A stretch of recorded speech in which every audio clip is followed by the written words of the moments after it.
নমস্কাৰ মই হেৱালী Gogoi axis বাৰ্ছ practitioner টেৰো reader নিউম'লজিষ্ট আৰু ৰেমেডি স্পেচিয়েলিষ্ট আপোনালোক সকলোলৈ স্বাগতম জনাইছোঁ আজি মই এক্সিছৰ ওপৰত এটা ভিডিঅ' লৈ আহিছোঁ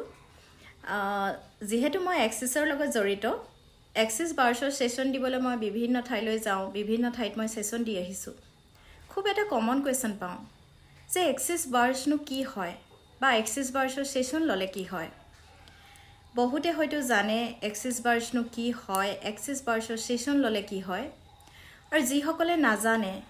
বা যিসকলে মোক এনেকুৱা ধৰণৰ কুৱেশ্যন কৰি আছে তেওঁলোকৰ কাৰণে মই আজি এই ভিডিঅ'টো লৈ আহিছোঁ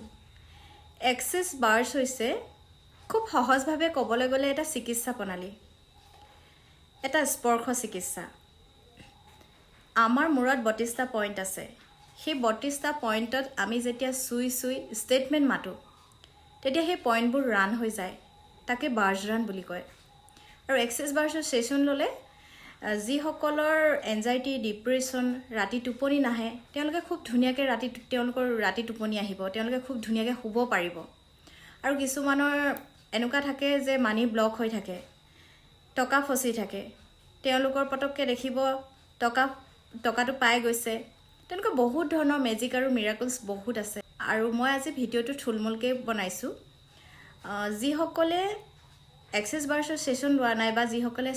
ছেশ্যন ল'ব বিচাৰিছে তেওঁলোকে মোৰ লগত কণ্টেক্ট কৰিব পাৰে মোৰ নাম্বাৰটো মই স্ক্ৰীণত দি থোৱাই আছে আৰু মই আকৌ কৈ দিছোঁ 9101800981 আপোনালোকে যদি বিচাৰিছে মোৰ হাতৰ পৰা এক্সিছ বাৰ্ছৰ ছেশ্যন ল'বলৈ তেনেহ'লে মোক যোগাযোগ কৰিব